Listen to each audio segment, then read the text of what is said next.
começar agradecendo a presença do professor Vladimir Safatli, que é professor livre docente do Departamento de Filosofia da USP. Muito obrigado pela sua presença nesse novo episódio do Pensar o Brasil Hoje, que é uma realização conjunta do IEB, do CTR e do Canal de Arte e Cultura do IPTV USP. Já começo com uma primeira questão, que tem sido praxe para os outros entrevistados.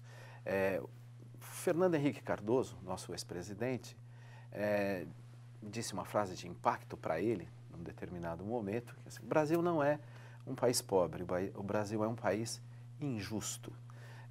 Você, como alguém que vem pensando na reconstrução ou debatendo muito sobre o que seria um novo pensamento de esquerda, o que pensa desse entendimento, dessa questão da injustiça como um valor, como uma questão fundamental para pensar um país? Aliás, o que você pensa que é o Brasil hoje para você? Eu acho que essa frase é uma frase correta, com certeza.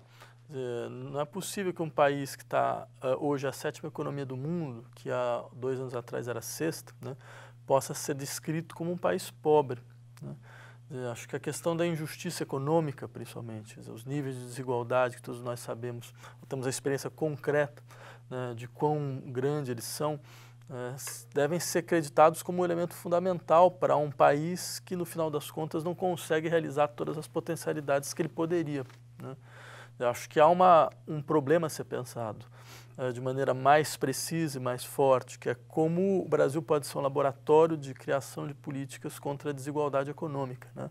O que ainda não é, né? Quer dizer, apesar de alguns avanços nos últimos anos, quer dizer, esses avanços já demonstram muito claramente seus limites, né? Já faz um tempo, né? E mesmo entre nós, nas nossas universidades, por exemplo, os departamentos de economia das nossas universidades não são conhecidos exatamente por terem o problema da desigualdade como uma de suas questões centrais, quer dizer, uma questão, espaços de pesquisa nesse sentido. Então, acho que há um trabalho, né, não só de conscientização da população, mas mesmo de conscientização do mundo acadêmico sobre a centralidade de problemas dessa natureza. Vladimir, diante do quadro de críticas as mais diversas hoje em dia sobre uma identidade brasileira fixa ou integradora, como que você responderia à questão: o que faz o Brasil ser Brasil? A diversidade, as desigualdades, a injustiça, a heterogeneidade do país invalidam essa ideia de Brasil? Em que circunstâncias que nós devemos recorrer a ela? Tá. Não, eu acho que a questão é uma má questão, de uma certa forma. Eu não vejo muito sentido em se colocar perguntas desse tipo, dizer o que faz do Brasil, Brasil, o que faz da minha identidade a minha identidade, o que faz de mim eu mesmo, certo? Eu acho que essas questões simplesmente demonstram uma vinculação, eu diria, quase defensiva com a ideia de identidade. Eu acredito que, principalmente no campo do político, a ideia de identidade ela não tem mais direito de cidade. Não há mais nenhuma razão de tentar utilizá-la. Acho que no século XIX, quando era o caso da criação dos Estados-nação, através, inclusive, de um movimento onde havia não só o fortalecimento das burguesias nacionais, mas também o fortalecimento de alguns setores da vida nacional que estavam completamente esgarçados, talvez fizesse sentido discutir identidade. E o Brasil, como pegou isso de maneira retardatária, né, quer dizer, vai fazer essa discussão nos anos 20, nos anos 30, né, não só do ponto de vista político, mas inclusive do ponto de vista estético também, né, que aí vira a questão bem o que significa a experiência da singularidade nacional. Então, o nosso modernismo é um modernismo nacionalista, em grande medida, certo? Então, quer dizer, talvez nesse momento tivesse alguma funcionalidade, mas se colocar essa questão hoje, eu acho completamente descabido, né? Eu acho que seria muito mais interessante nós lembrarmos um pouco de uma frase do Nietzsche, que dizia há vários momentos é que é preciso saber se esquecer para poder se encontrar, né? Eu acho que o Brasil precisa esquecer um pouco essas questões sobre, afinal de contas, o que é a sua nacionalidade, né? Até para conseguir criar melhor e produzir melhor.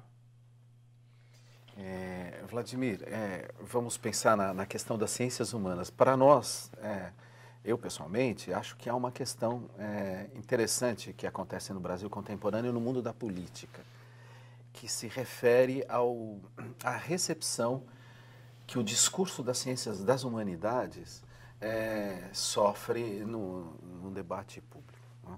É uma recepção para lá de hostil, me parece, para lá de hostil, sempre com afirmações de que há um descolamento da realidade, de que é excessivamente ideológico, ao mesmo tempo que não há nenhum julgamento desse gênero a respeito das ciências da natureza, por exemplo, ou da economia, que está bastante naturalizada, digamos, né? Pensando essa questão, qual você acha que é o papel das ciências humanas ou das humanidades e, principalmente, qual o lugar da filosofia na discussão do Brasil ou nessa discussão pública que nós assistimos atualmente? Eu acho que talvez uma boa parte do desconforto em relação às ciências humanas vem do fato dos enunciados das ciências humanas não serem só enunciados descritivos, eles também são enunciados performativos. Quer dizer, não são só enunciados que descrevem estados de coisas que teriam uma certa autonomia metafísica em relação à nossa linguagem, mas são enunciados que, ao serem enunciados, eles produzem modificações no objeto que eles descrevem. Por exemplo, uma sociedade que se compreende, por exemplo, se eu faço um enunciado dizendo a sociedade é uma totalidade antagônica, marcada por conflitos sociais fundamentais. Então, não. Quer dizer, a partir do momento que a sociedade ela apreende um enunciado dessa natureza, ela autorreflexivamente produz novos efeitos, né? Isso é muito interessante porque, por exemplo, eu diria que dentro do campo das ciências humanas, a que mais demonstra isso de muita clareza, eu diria que é a psicologia, né? Existe uma corrente que vai insistir que os enunciados de descrição de sofrimentos psíquicos são enunciados que devem ser compreendidos a partir de uma perspectiva, digamos, nominalista dinâmica. Ou seja, são enunciados que a partir do momento que a pessoa se reconhece neles, outros efeitos são produzidos. Quer dizer, por exemplo, se eu afirmo que alguém tem transtorno de ansiedade, né? Quer dizer, o transtorno de ansiedade, ele não é só simplesmente um distúrbio em uma função específica da estrutura psicológica. Ele modifica, ele é uma determinação de identidade subjetiva, né? O sujeito olha para si, por exemplo, e fala, eu sou um depressivo, né? Então, quer dizer, esse ato de nomeação, ele produz uma série de efeitos que não produziria. Quer dizer, que o sujeito não produziria se não tivesse essa força simbólica da nomeação do nome. Então, eu diria que as ciências humanas, elas têm muito essa característica, porque elas não são só, elas são ciências de grande poder de intervenção, né, em todos os seus setores, né? Quer dizer, desde a história até a psicologia, passando pelas ciências sociais, pela sociologia, pela antropologia, quer dizer, não é possível descartar essa natureza. Então, talvez venha daí um pouco, eu diria, o seu desconforto, o desconforto de certos setores com as ciências humanas, certo? E é muito interessante saber bem, afinal de contas, quais são esses setores, porque normalmente são os setores que têm a sua visão do que deveria ser as ciências humanas, têm a sua perspectiva do que deveria ser as ciências humanas. E eu acredito, em última instância, que, pelo menos do ponto de vista universitário, não há nenhuma outra melhor alternativa do que criar um espaço mesmo de confrontação de todas as correntes das ciências humanas. Quer dizer, quanto mais essas confrontações ocorrerem, quanto mais esses espaços forem abertos, melhor, inclusive para os nossos alunos, né? Agora, sua pergunta sobre a filosofia, de maneira mais específica, eu diria que a filosofia, ela foi, em última instância, o discurso criado pelo Ocidente para poder desenvolver padrões de crítica às suas estruturas cognitivas, às suas estruturas de conduta, das estruturas práticas e às estruturas de valoramento estético, né? Então, quer dizer, há uma dimensão crítica fundamental, né, na experiência filosófica, né? Então, nesse sentido, talvez venha um pouco daí a sua resiliência, né? O fato de ser uma modalidade de discurso que acompanha a própria dimensão, a própria autoconsciência do Ocidente. Porque muito mais do que uma estrutura normativa de discurso, né, um tipo de discurso que deveria definir como as coisas devem ser, ela funciona como uma espécie de espaço de desenvolvimento de modelos de crítica, né, aquilo que procura naturalizar a sua maneira de dever ser, né. Então, acredito, contrariamente a alguns outros colegas que diriam que a filosofia é um discurso cujo seu tempo já passou, né, eu tenderia a dizer muito pelo contrário, né. Acho que ela é mais atual do que nunca, né. Vladimir, quais espaços você vê no Brasil hoje para formas culturais de pensamento e de organização social críticas e inovadoras? Esses espaços, eles se constituem em torno da produção cultural, da vida social? Onde estão esses espaços inovadores e com perspectivas críticas? Não, eu acho que nós estamos entrando num momento muito importante, não só da história brasileira, mas da história global, né? Que são esses momentos onde você percebe que a sua forma de vida, tal como ela se desenvolveu até então, ela não tem mais como continuar, né? Quer dizer, você vai percebendo essas experiências de crise de legitimidade em vários setores, né? Quer dizer, essas crises de legitimidade, elas não são só problemas vinculados à autoridade, mas são problemas vinculados às estruturas normativas, né? Quer dizer, e à força disciplinar dessas estruturas, né? Então, quer dizer, a partir do momento que você vai colocando isso em questão, né, você vai abrindo a possibilidade de um espaço onde os possíveis se tornam de novo possíveis. Quer dizer, eu diria que nós vivemos durante aí uns 20, as últimas 2 décadas, em uma certa situação onde aparentemente haveria um certo consenso a respeito de como deve ser a normatividade das nossas formas de vida, que fez com que, eu diria, a dimensão do possível se delimitasse, né? Então, quer dizer, a gente está num momento onde a dimensão do possível se abre. E ela se abre em vários flancos, né? Normalmente ela se abre nos seus espaços, assim, os mais radicais possíveis. Então, dentro dessas situações, eu diria que as possibilidades de criação, elas sempre aumentam, né? Quer dizer, o Brasil, se você quiser, a gente está falando sobre a situação brasileira, sempre foi um país onde a sua experiência de desenvolvimento econômico foi acompanhada por explosões criativas, né? Nos anos 30 foi assim, nos anos 50 foi assim, nos anos 70, até bem sob a ditadura foi assim. Mas agora nós temos um certo bloqueio nesse sentido. Quer dizer, é difícil você falar que os últimos 10 anos foram anos de explosão criativa no Brasil, né? Por mais que você reconheça a genialidade de certas produções em alguns espaços, principalmente alguns espaços culturais, tal, mas você percebe que não há esse processo onde cria-se uma dinâmica, onde o próprio nível do debate, da crítica, ele coloca a produção em um outro patamar, né? Então, acho que é uma boa questão se perguntar se talvez nesse momento, a partir de agora, não seja então, enfim, um momento onde essa explosão possa se dar, né? Uhum. Então você concorda com esse diagnóstico de um certo vazio da cultura brasileira na última década, que é um debate aí que surgiu, que apareceu na Carta Capital? Não, eu acho que houve de fato um descompasso muito singular na história brasileira entre desenvolvimento e criatividade, né? Eu acho que Explica melhor, o Vladimir. Não, até uma ideia interessante do Celso Furtado, que você pode encontrar em vários textos do Celso Furtado, onde ele insiste, quer dizer, o desenvolvimento econômico, ele perde todo o seu sentido se ele não dá as condições para o desenvolvimento da criatividade, né, cultural, no seu sentido mais amplo possível, né? Então, volto a insistir, quer dizer, nos momentos de desenvolvimento econômico que o Brasil teve no século XX, essa experiência de uma explosão da criatividade cultural ocorreu, né? De uma maneira ou outra ela ocorreu, né? Agora não ocorreu, né? Eu teria algumas colocações a fazer, né, sobre por que, de uma forma ou de outra, isso não ocorreu. Mas eu acho que talvez entre várias, e acho importante lembrar porque existe um certo diagnóstico que vai dizer, não, mas nós estamos num momento global realmente de falência das possibilidades do desenvolvimento da cultura. Eu diria, eu sou taxativamente contrário a esse tipo de leitura, né? Acho que até entre nossos vizinhos a coisa não funciona muito bem assim.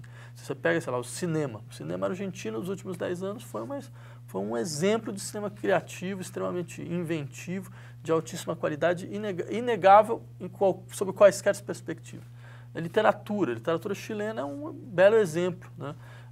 Também nesses últimos 15 anos, né, de uma força não só de produções independentes, mas de criação de um espaço comum de debate, né? Agora, no caso brasileiro, nós não podemos falar nada nesse sentido. Não há nada parecido no caso brasileiro, né? Eu acho que há duas tendências, né, que deveriam ser melhor analisadas. Quer dizer, nós temos um modelo de financiamento da cultura que privilegia a constituição de uma espécie de indústria cultural nacional, né? Ou seja, através desses grandes... Os definidores da política brasileira, na verdade, se transformaram... Quer dizer, na verdade, são os departamentos de marketing das grandes empresas que se transformaram nos definidores da política cultural brasileira, né? então da produção cultural brasileira. Porque como você já faz uma produção pensando nos seus fomentos e financiamentos, então, em última instância, você sabe um pouco o que chama ou o que não chama, né, o investimento. O discurso da identidade nacional é uma dessas coisas, seria uma dessas coisas, na tua visão, que chama? Eu acho que uma certa redução desse discurso ao seu aspecto mais folclórico, muitas vezes, ou mais pitoresco, né, muitas vezes, o que eu acho uma coisa muito ruim. Eu acho que esse é um ponto, né, quer dizer, existe um modelo de funcionamento da cultura que está, entre outras coisas, inserido numa dinâmica mais ampla de financiarização da cultura, que aí não é só um fenômeno brasileiro, é um fenômeno global, né, que tem impactos em várias áreas. A área das artes plásticas é a área mais evidente nesse sentido, hoje em dia, né, quer dizer, investir em artes plásticas virou quase um ativo financeiro, né? Então você tem uma lógica de rentabilidade que vai impondo a sua produção no interior da própria produção cultural, sua dinâmica no interior da própria produção cultural. Esse é um ponto. Acho que, e o segundo ponto é nós estamos num país onde nada foi feito no que diz respeito ao desenvolvimento de uma política de formação para a cultura, né? E aí eu acho que é uma das questões mais graves. Assim. Você pode perguntar quantos conservatórios foram abertos no Brasil nos últimos 10 anos? Quantas escolas de teatro e de dança foram abertas no Brasil nos últimos 10 anos? Se você mora na periferia de São Paulo, em Parelheiros, né, você é um moleque lá de 14 anos e quer ser ator de teatro, o que você faz? A princípio, você dá um tiro na cabeça, porque não tem muito o que fazer. Quer dizer, você não tem para onde ir, você não tem como ser formado, né, para que o seu desejo se transforme, de fato, em uma realidade. Quer dizer, há um problema grave nesse sentido. Eu acho que isso bloqueia, inclusive, a potencialidade da criação. Para você ver, aqui em São Paulo, nós temos uma cidade que tem 5.000 sarais na periferia, né? Quer dizer, então você percebe a demanda, o desejo de produção, né? Se você tivesse uma política de incentivo de formação, com certeza você teria produções de altíssimo nível. Sim. Bom, Jaime, você quer colocar alguma pergunta? Eu vou mudar de assunto. Mude de assunto, então. A nossa última pergunta desse primeiro bloco, vamos entrar na questão da política. Olhando o quadro político formal que nós temos hoje, ele tem uma tonalidade cinza muito acentuada.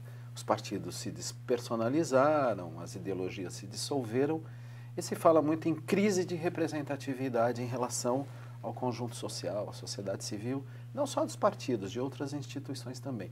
No seu livro, A Esquerda que Não Deve Temer o Seu Nome, falei certo, no seu livro, me parece que um dos pontos fundamentais é essa polarização, essa oposição entre democracia representativa e abertura para possibilidades de democracia participativa.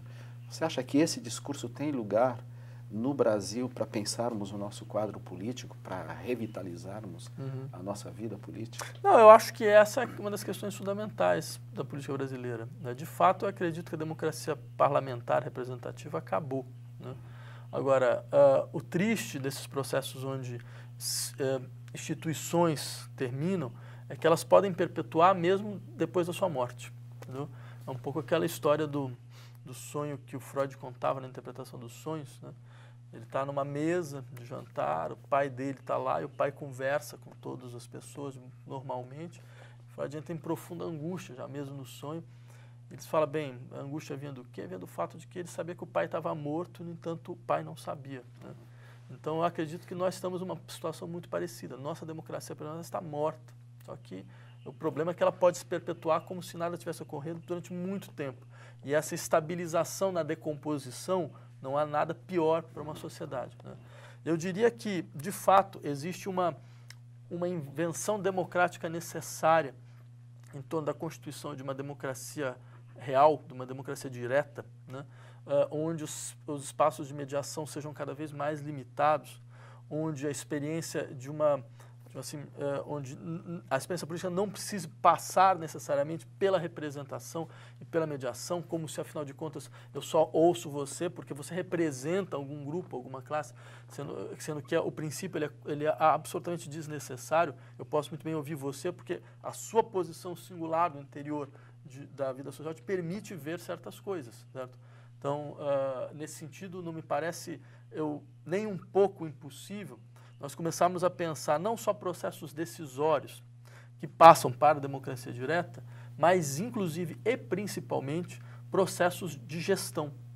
Não é possível nós acreditarmos que é necessário para o Estado funcionar a constituição de um corpo de tecnocratas que teria como função constituir melhor as políticas públicas. Então, eu acho que há uma modificação brutal a ser feita nesse ponto, que é insistir, existe uma coisa que chama inteligência prática. Inteligência prática é resultado da atividade cotidiana das pessoas que estão envolvidas nos processos. São essas pessoas que têm a inteligência necessária para os processos funcionarem. Não são os tecnocratas, né? Porque a nossa democracia é uma democracia parlamentar representativa tecnocrata. Esse é que é o problema. Ou seja, ela tem um espaço de decisão que é representativo e tem um espaço de gestão que é um espaço de gestão absolutamente tecnocrático, né? Então, posso dar um exemplo do que eu tenho visto.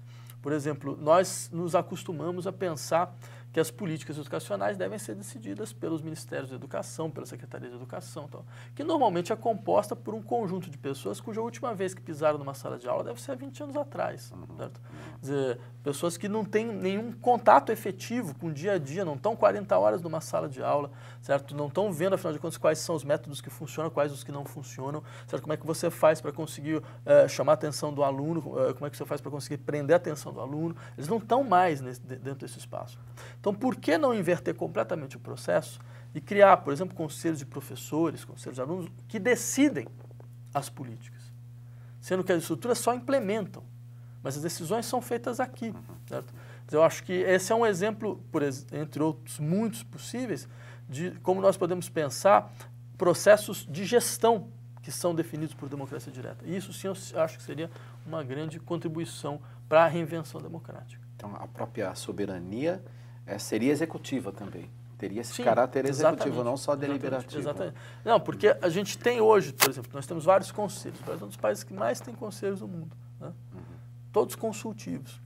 Ou seja, todos sem capacidade deliberativa, sem capacidade de veto, sem capacidade de gestão. Mas só mais uma questão desse... Mas a questão da democracia participativa remete a uma herança da questão do socialismo, remete a uma herança assombrosa, não é? Da questão da democracia, dos horrores da repressão, do stalinismo, da Revolução Chinesa.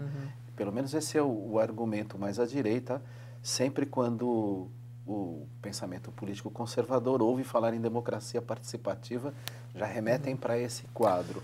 Como garantir, não garantir, mas qual é a reflexão para escaparmos da terrível ameaça do totalitarismo, da repressão? Não, mas então, eu acho que o amálgama que se tenta fazer é completamente falso. Isso é historicamente falso. Quer dizer, que tipo de democracia participativa existia no stalinismo, né?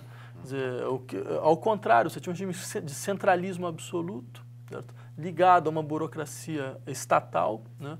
Que de uma maneira ou de outra geria todo o processo, né, da vida social nos seus mais recônditos espaços, né? Então, quer dizer, é totalmente falso esse amálgama, né? Nunca houve, de fato, uma experiência de democracia participativa no século XX, certo? Tal como nós ainda precisamos inventá-la, né? Quer dizer, e ela está em vários espaços, ela está na experiência, em alguns momentos muito específicos da experiência socialista, ela está em algumas outras tradições, né, inclusive ligadas à Revolução Americana, né? Quer dizer, ela não está, ela é uma demanda, que eu diria, que não pode, porque eu acho que eu até entendo um pouco, quando você coloca, acho que eu até imagino um pouco por onde o raciocínio pode ir. Quer dizer, um pouco essa ideia de que a democracia participativa é, no fundo, a emulação de um grande líder que se utiliza da estrutura plebiscitária, certo? Para poder legislar acima de todos os partidos, acima de todas as diferenças, acima do Congresso, acima das Assembleias Nacionais e coisas dessa natureza. Eu conheço esse argumento também, mas acho que esse argumento também é completamente falso, né? Também é completamente falso em larga medida, certo? Quer dizer, porque, por exemplo, se você pega as presenças totalitárias do nazismo, você acha que quem imagina, por exemplo, que um líder nazista fizesse plebiscito popular para definir, afinal de contas, o que vai ser feito com os judeus ou coisas dessa natureza? Quer dizer, não há matriz comum dentro desse espaço. Agora, Pode ser que nós tenhamos o medo, sei lá, das experiências populistas na América Latina, né? E esse modelo de vínculo quase orgânico entre um líder e a massa aparentemente desorganizada. Eu diria que a experiência da democracia real hoje, ela é uma experiência onde não se trata de fortalecer o poder executivo. Trata-se de enfraquecer o poder executivo e o poder legislativo, certo? Em direção à experiência de democracia direta. Não se trata de dirigir nada. Não se trata de uma estrutura plebiscitária onde é o poder executivo que chama plebiscitos e coisas dessa natureza. Quer dizer, eu acho que nós podemos, de uma certa maneira, aprender com as dificuldades que ocorreram no século XX para avançar no interior desse debate. Obrigado. Vamos fazer um pequeno corte, um pequeno intervalo.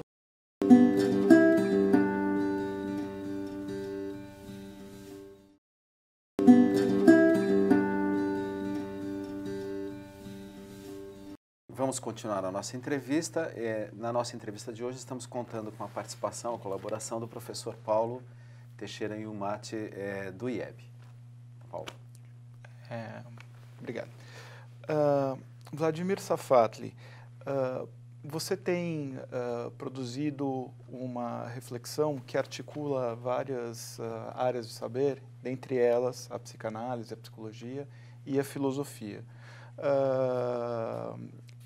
A questão do fetichismo, para você, em que medida ela é importante para compreender os impasses sociais e culturais do Brasil ou do mundo contemporâneo hoje? Tá.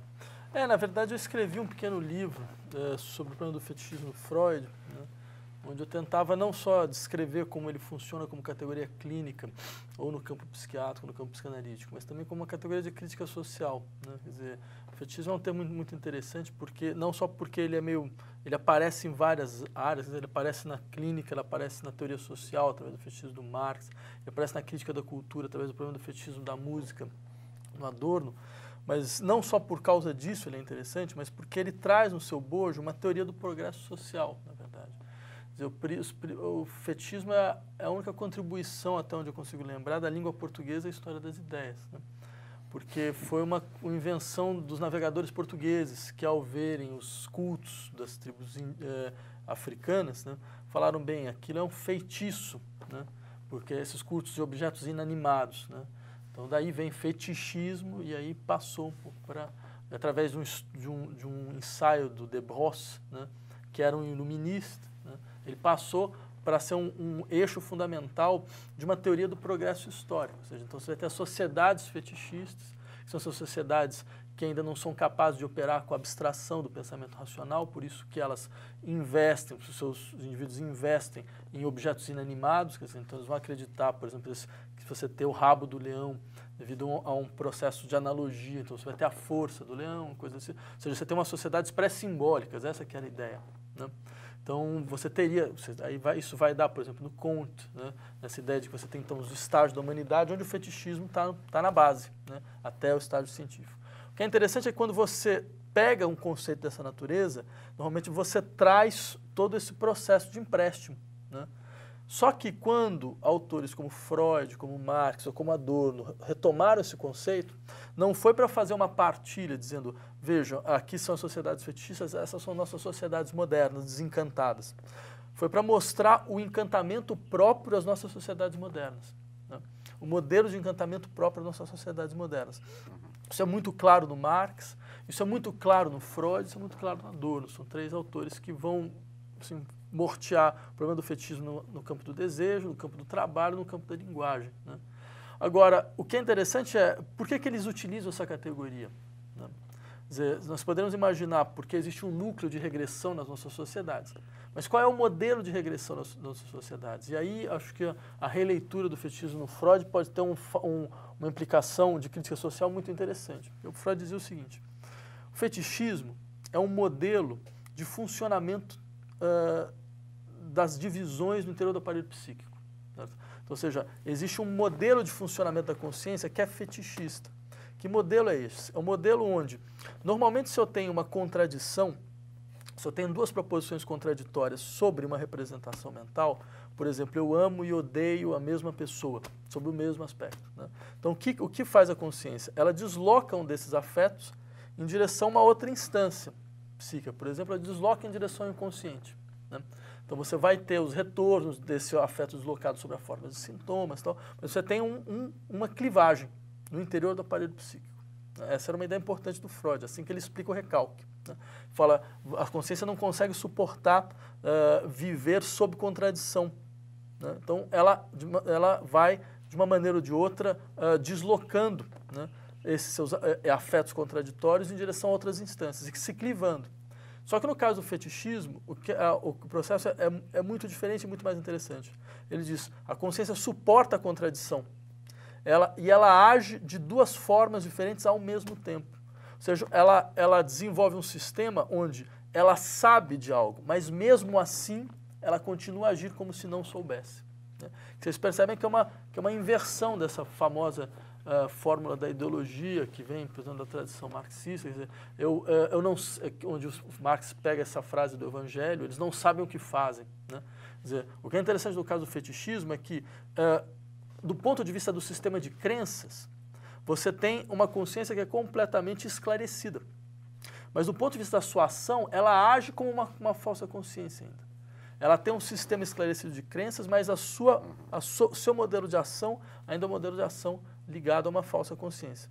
Existe um exemplo do Althusser, que é muito interessante nesse contexto, onde ele vai explicar o que significa a ideologia. Ele pega um exemplo do Pascal, né, da aposta do Pascal, onde o Pascal imagina uma aposta entre um crente e um ateu, né, onde os dois vão procurar o melhor argumento.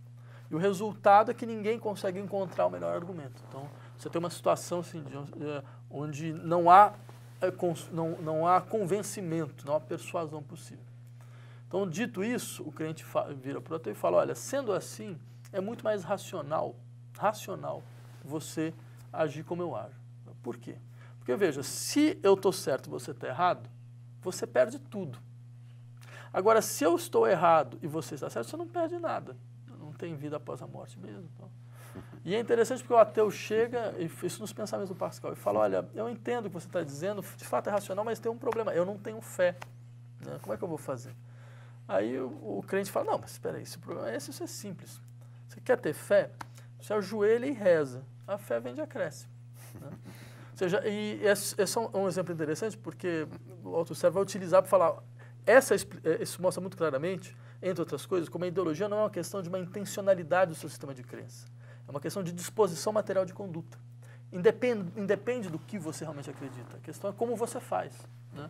Quer dizer, e nós estamos numa situação onde é até muito melhor que você não acredite no que você faz, porque assim você não precisa ter essa ética da convicção e do engajamento. Porque, bem, ter que fazer uma coisa, tudo bem. Agora, ter que fazer acreditando é pedir um pouco demais, né? Então, nesse sentido, eu diria que esse modelo de funcionamento, assim, do sistema de crenças da consciência é muito claramente exposto através do conceito freudiano de fetichismo. Ele poderia ser reutilizado um pouco para nós entendermos assim, o que significa a experiência de ideologia em sociedades ditas pós-ideológicas, né? Uhum. E como romper com isso? Existe uma possibilidade de, assim, qual o papel dos intelectuais, do pensamento crítico nesse processo de esclarecimento, vamos dizer assim,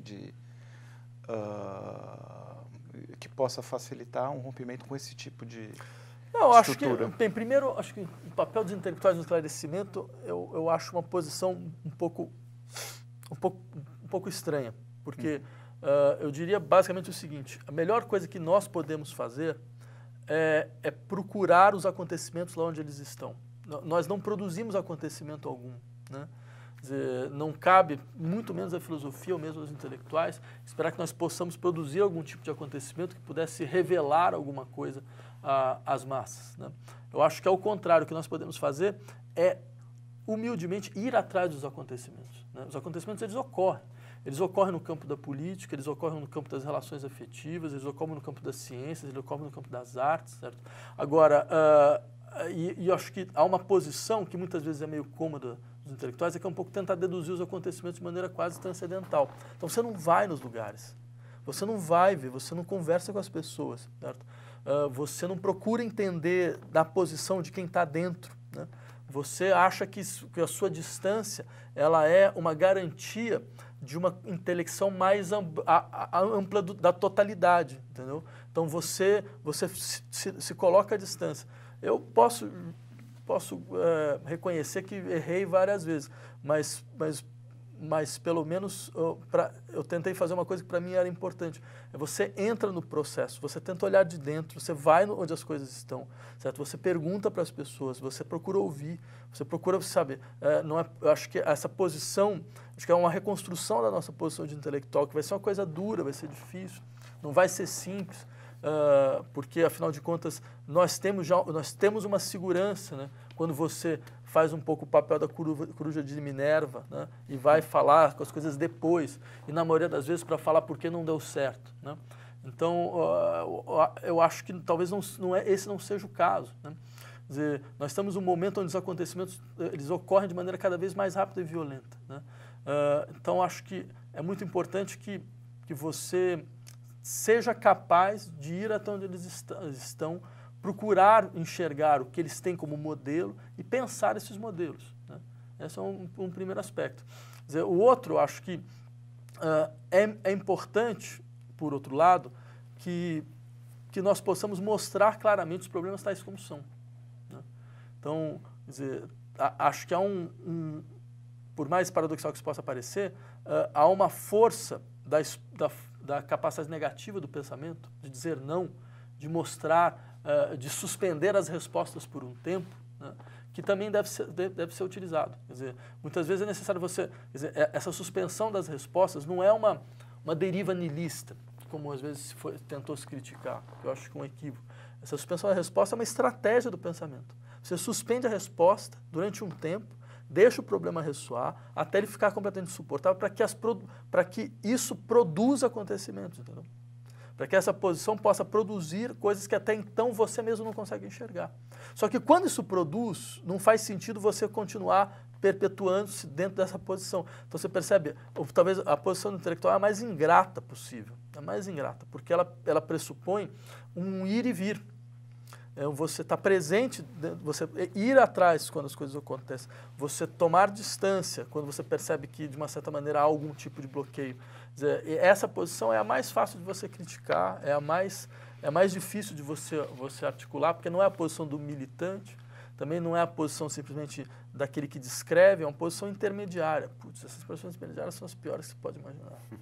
Agora, dentro desse processo, quando você diz, bom, é preciso pegar esses modelos dos próprios, vamos dizer assim, dos agentes, dos processos sociais, etc., e pensar esses modelos, como seria isso no caso, né, de uma outra sociedade, de uma possível dimensão utópica, vamos dizer assim, que teria essa...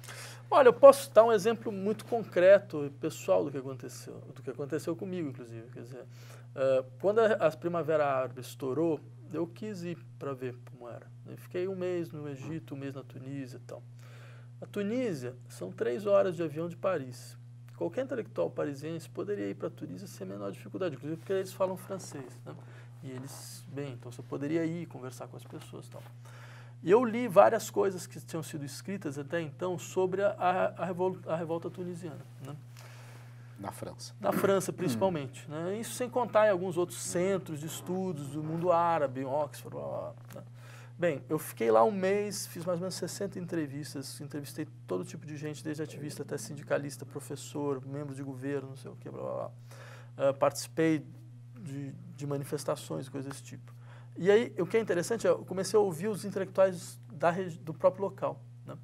A visão que eles tinham era completamente diferente e muito mais complexa e rica do que a visão que a gente encontrava, por exemplo, no centro de estudos, né, sobre mundo árabe, né, de Princeton, qualquer coisa parecida. Porque eles estavam lá, eles tinham outro tipo de perspectiva, e eu me perguntava, mas primeiro, por que ninguém os ouve? Porque se você vai, por exemplo, você abre a imprensa mundial. Então, as análises, você nunca vai encontrar um árabe fazendo análise da situação do mundo árabe. Você vai encontrar, né, um inglês, vai encontrar um francês, vai encontrar um norte-americano fazendo as análises. Isso eu acho uma coisa de um protocolonialismo, quer dizer, mal disfarçado. Né? Isso acontece também com o Brasil? Isso acontece com o Brasil em menor grau, mas isso acontece também. Né? Quer dizer, é um pouco a ideia de que nós vamos explicar, entre outras coisas, inclusive para as antigas colônias, o que realmente está acontecendo nas antigas colônias. Né? Então, eu acho isso muito ruim. O segundo ponto que era, a meu ver, muito problemático, certo? Não havia o interesse, em última instância, de chegar perto das coisas, certo? De fato, se aproximar das coisas, de fato, ver as coisas de perto, né? Como se, afinal de contas, ver de perto, ver de longe, no fundo, você está fazendo turismo intelectual, nada mais do que isso. Que é uma maneira muito cômoda de você desqualificar um trabalho que todo antropólogo, por exemplo, conhece muito bem. Quer dizer, você quer descrever uma realidade que não é exatamente a sua, você vai lá.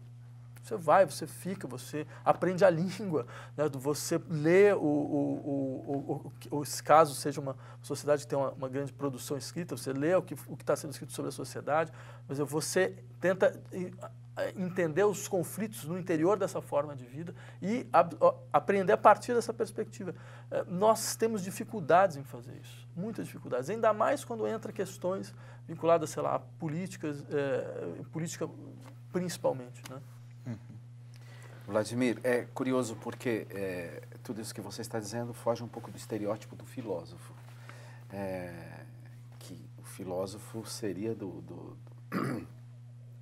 praticantes das humanidades o mais distante, né? O mais Torre de Marfim, essas coisas todas. É um estereótipo. E você quebra esse estereótipo também participando do nosso debate público, né? Eu queria te perguntar algo a respeito. O nosso espaço público, ou espaço público segundo Habermas, né? Espaço adequado para construirmos posições consensuadas, para deliberarmos, o nosso espaço público hoje, por intermédio do sistema midiático, é atacado, é indicado como um protagonista da vida política. Ele não é espaço público, na verdade ele é interessadíssimo. Então, me parece que jamais vimos na discussão pública no Brasil tanta discussão sobre o papel da mídia. Né?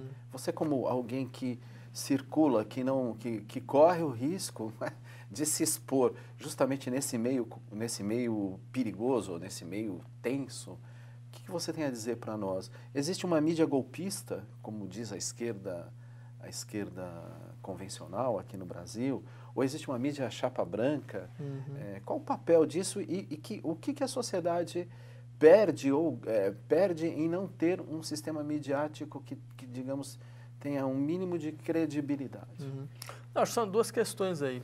Primeiro, eu não diria que o filósofo é aquele dentro da ciência das humanidades que está mais distante do contato com as situações concretas do seu tempo, né? Eu diria ao contrário. Quer dizer, o problema de quem está nessa posição da própria filosofia é que você tem uma bipolaridade. Você entra e você sai. Só que às vezes você entra muito e você sai muito. Então, muitas vezes a passagem fica difícil para se entender. Porque, por exemplo, eu posso dar exemplos. Pega Foucault, né?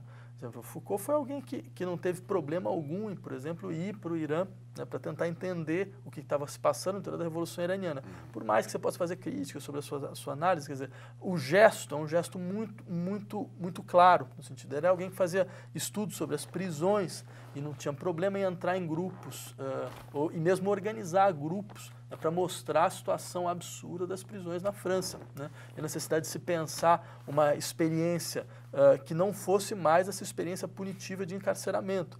Alguém que entrou dentro dos debates sobre instituições asilares de maneira muito forte e muito evidente. Então, você tem muito claramente, poder pegar filósofos de outras tradições, pegar Bertrand Russell, né, uma tradição de filosofia analítica, e todo o trabalho dos tribunais Russell, por exemplo, para julgar crimes de guerra e coisas dessa natureza, que lhe deu uma série de problemas.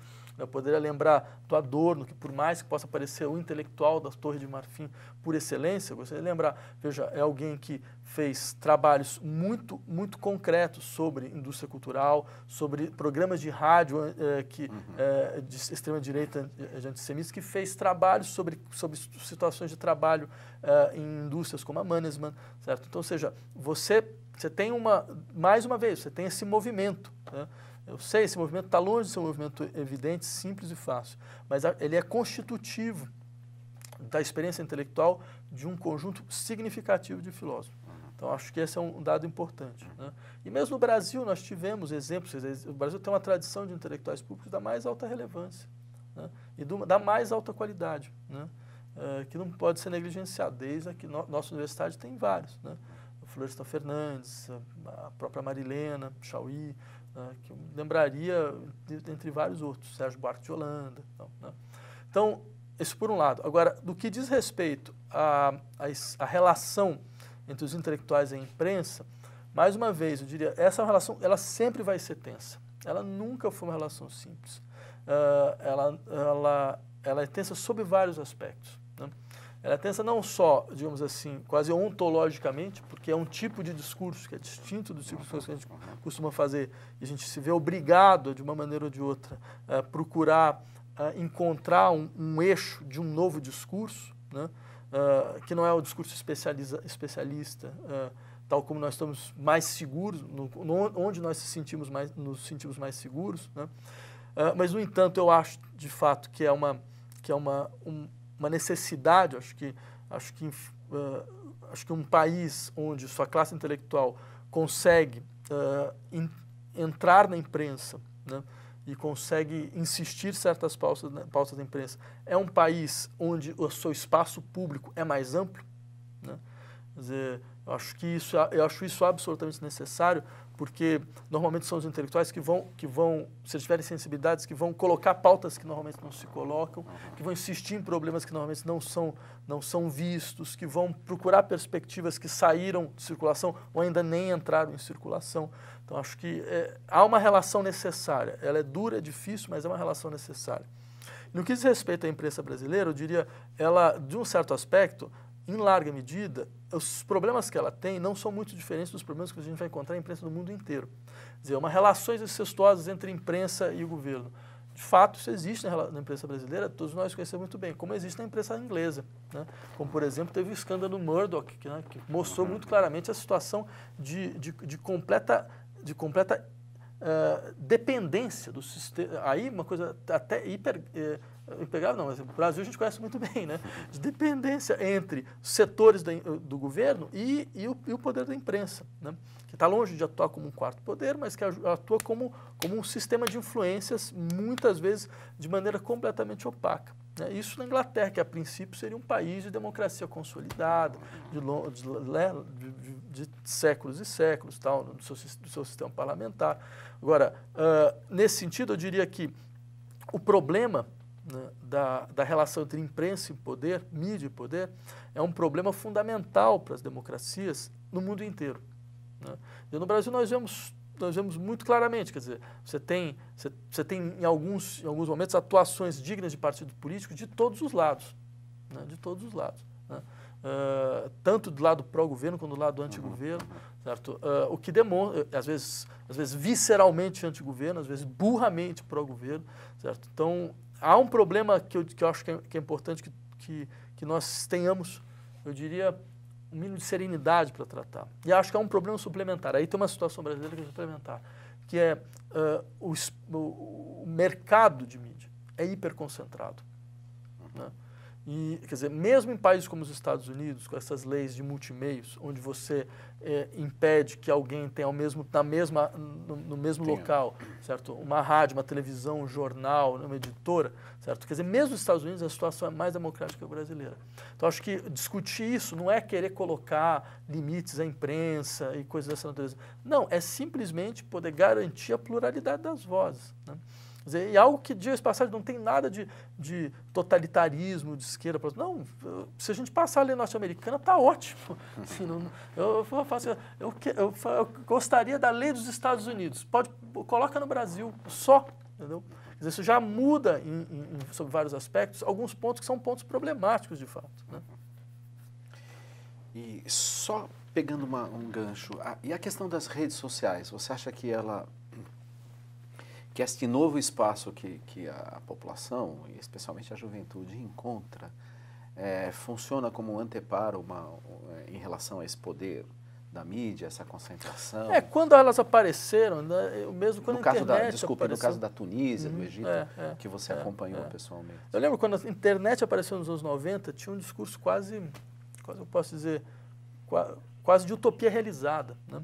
Então, enfim, nós temos o espaço público completamente aberto, certo? Sem atores que controlam o processo de produção de informações, certo? Você tem uma difusão em múltiplos pontos, os pontos receptores também são os pontos difusores, são os pontos produtores, e por aí vai. Então você teve todo esse discurso.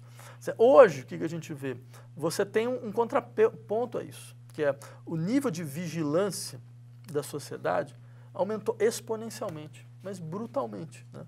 Quer dizer, nós conseguimos, através desse sistema, entrar de fato numa sociedade de panóptico, né? Essa sociedade onde, quer dizer, cada um dos seus passos pode ser de fato vigiado. Quer dizer, essa coisa de que, bem, os seus e-mails foram parar numa agência norte-americana. Quando eu ouvia isso há 3, 4 anos atrás, eu falava, puxa vida, a pessoa diz que ele tem umas coisas tão paranoicas, né? Quer dizer, olha só que absurdo. E agora você vê que não. É verdade. De fato, não era uma paranoia, né? Era um fato. Quer dizer, então, quer dizer, você tem uma permeabilidade, né, da vida privada que faz com que nós possamos começar a se perguntar, afinal de contas, uma sociedade de extrema vigilância como essa pode ainda ser chamada de uma sociedade democrática? Safatli, dentro desse contexto, qual deve ser o papel do Estado na condução da vida econômica e das reformas sociais?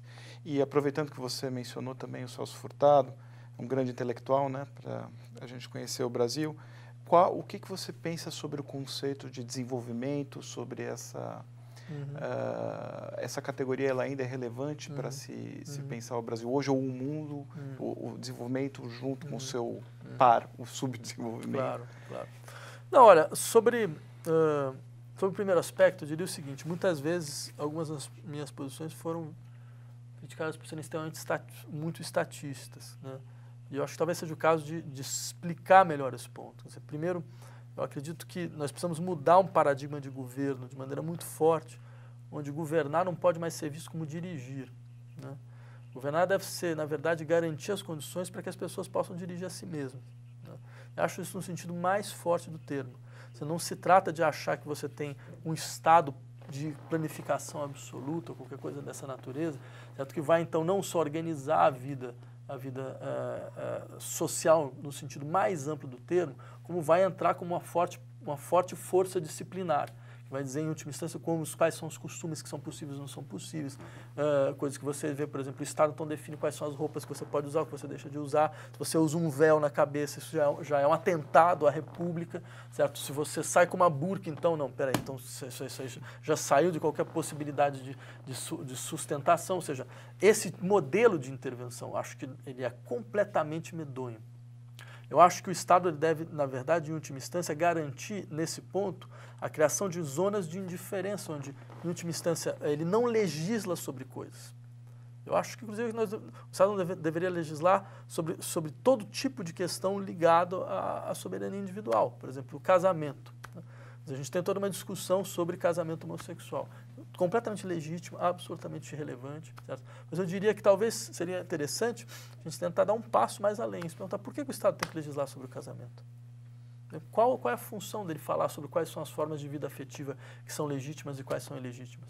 Tem questões de ordem econômica nas uniões estáveis entre pessoas. O Estado pode legislar sobre essas questões e só. E não legisla mais sobre nada, de como devem ser essas uniões, se elas são de 2 pessoas, quais são as 2 pessoas, que tipo de 2 pessoas devem ser, são 3, 4, 5. Isso é completamente irrelevante do ponto de vista do Estado, né? Então, acho assim, existe eu diria, uma desinstitucionalização necessária, né, para que nós possamos ter um Estado que seja um Estado que fornece à sociedade as condições para que ela possa dirigir e desenvolver a si mesma, né? Esse por um lado. Agora, por outro, eu acho importante também dizer, o que normalmente bloqueia a sociedade poder dirigir a si mesma, certo, é, em larga medida, entre vários outros poderes, certo, mas um poder que é absolutamente sensível é o poder econômico. E aí sim, aí eu acho que o Estado ele tem que ser duro nessas intervenções, né? Quer dizer, a gente proporia quase uma inversão liberal, né?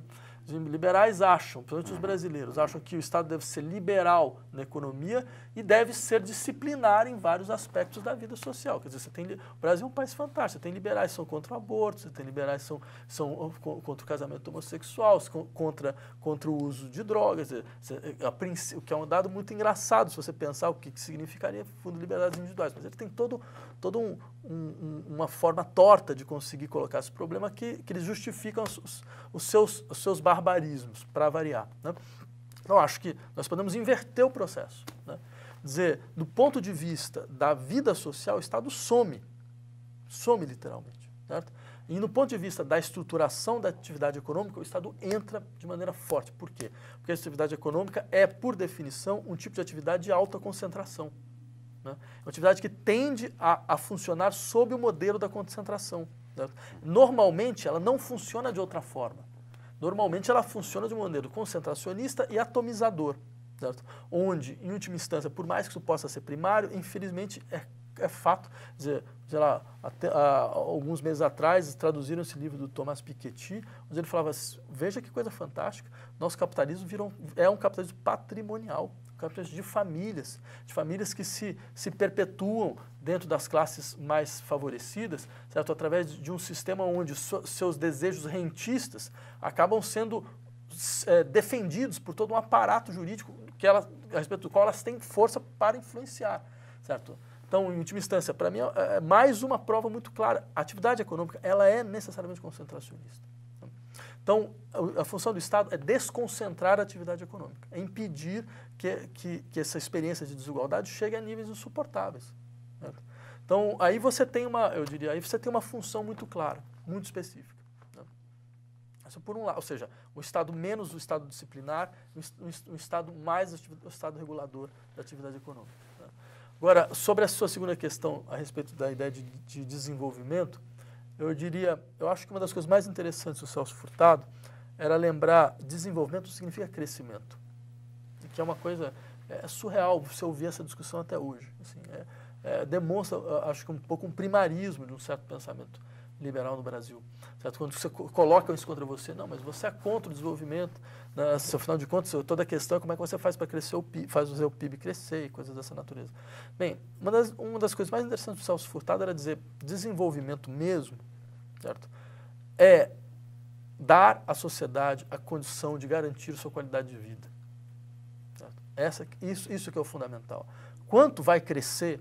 Se vai crescer 2, se vai crescer 3, vai crescer 10, isso em última instância, não vou dizer que é irrelevante, mas isso está longe de ser a questão fundamental, certo? Porque esse país já cresceu 9%, né? E, no entanto, seu processo de concentração ficou intocado, certo? No entanto, a qualidade de vida da grande maioria da sua população ficou intocada. Esse país cresceu 7,5% há 3 anos atrás, mas dentro de uma lógica completamente insensível ao que poderia ser um problema de desenvolvimento efetivo, certo? Que fez com que, muito dificilmente, você possa dizer que a qualidade de vida, certo, das nossas cidades aumentou nos últimos anos. Mesmo que você tenha tido uma parcela da população que, enfim, teve condição mínima de consumo, né, que também estou longe de ser alguém que vai negligenciar a importância de algo dessa natureza, certo? Mas eu acho que, nesse ponto, os ecologistas eles têm toda a razão, né? E é necessário saber ouvi-los, né? Quando eles falam a discussão, né, da atividade econômica baseada simplesmente no crescimento é uma discussão suicida, completamente suicida, que demonstra muito claramente a incapacidade que nós temos de garantir uma relação muito mais assim, qualitativa entre o homem e o seu meio ambiente, certo? Um tipo de produtivismo, certo? Quer dizer, porque tem uma esquerda que tem um produtivismo digno do stalinismo, certo? Quer dizer, um produtivismo tosco, né? Que acha que é um pouco, quanto mais você impõe um paradigma da produção, melhor, sendo que é o contrário. Eu diria o seguinte, certo? Uma sociedade melhor é uma sociedade onde as pessoas trabalham menos. Não é quando elas têm mais, elas trabalham menos. Quanto menos você trabalhar, melhor, certo? Porque mais você vai ter tempo, em última instância, para você desenvolver outras habilidades que você acha necessário. Uma sociedade, de fato, rica, é uma sociedade que estaria hoje discutindo diminuir carga horária de 40 horas semanais para 35, de 35 para 30, certo? E não uma sociedade que te obriga a ter que ter 2, 3, 4 trabalhos, porque todos foram precarizados, certo? E você precisa, então, de trabalhar 2 vezes mais do que seu pai trabalhava para conseguir ter o mesmo nível de vida que seu pai tinha 30 anos atrás, certo? Então, acho que há um problema nesse sentido, que mereceria ser pensado de maneira adequada. Vladimir, a última questão, que normalmente fazemos também a todos os convidados. Diante de tudo, do modo como você vê o nosso país, vê a nossa realidade, que ultrapassa de longe também só as nossas fronteiras, quais você pensa serem os desafios que devemos enfrentar para construir um futuro digno para este nosso lugar e para a humanidade de um modo geral? E que contribuição você acha que o Brasil tem para oferecer além da sua realidade? Tá. Eu diria o primeiro ponto, acho que o grande desafio que o Brasil tem que encarar isso não é uma retórica, é aprender a confiar no seu povo. Né? Quer dizer, é parar com essa ideia de que o povo é o cerne de irracionalidade da sociedade. Tá? Porque quando ele se manifesta de maneira irracional, quando ele demanda de maneira irracional. Certo? Há uma desqualificação, certo, dessa experiência popular, né? No caso brasileiro, principalmente na sua política, que é medonho. Né? E isso aparece muitas vezes, tanto à esquerda quanto à direita. Né? Então, acho que esse seria um ponto muito importante. Né? Quer dizer, nós precisamos criar, existe uma experiência de poder mais próximo, de fato, da capacidade que a soberania popular tem, né, de mostrar sua força instituinte. Eu acho que é um desafio para a sociedade brasileira. Né? Quer dizer, é muito interessante, quer dizer, quando você tem pessoas na rua, quer dizer, tem um setor da sociedade brasileira que acha, não, o caos se instaurou, sabe? Tudo vai quebrar, não tem possível. Se tem um moleque que vai e quebra uma vidraça do banco, pronto, acabou. Né? Quer dizer, a gente está numa situação proto-terrorista. Né? Sendo que eu falaria, o terrorismo que eu saiba é quem está dentro do banco, não é quem está fora. Certo? Então, eu acho que há um estranhamento muito grande nesse sentido que trava, eu diria mesmo, as possibilidades, as potencialidades internas da sociedade brasileira. Agora, a contribuição que o Brasil tem a dar no mundo, né, é uma pergunta meio Darcy Ribeiro. Né? É o momento Darcy Ribeiro do programa. Você, né, quer falar alguma? Não fui eu que fiz essa pergunta. Não, mas, enfim... Essa é a nossa experiência, claro, né? eu acho o seguinte, existe, aí é uma questão que eu tentaria responder basicamente da seguinte forma. Acho que existe uma inquietude da sociedade brasileira impressionante, que tem uma resiliência muito, muito forte. Esse país está longe de ser um país que viu tudo como se fosse um grande espectador. É um país que tentou... que criou em vários momentos. É um país que, de uma forma ou de outra, procurou dar espaço, né, para as potencialidades da sua própria população, que foi para a rua em várias situações, que foi violento quando foi necessário, certo? Que resistiu quando foi necessário. Ou seja, existe uma inquietude da sociedade brasileira, certo? Que ela volta a se fazer sentir hoje. Né? Eu confio nessa inquietude. Eu acho que essa inquietude é algo que o Brasil pode dar de bom para o resto do mundo. Muito obrigado. Queria agradecer o professor Vladimir Safatli, o professor Paulo. Muito obrigado. Eu que agradeço. Obrigado.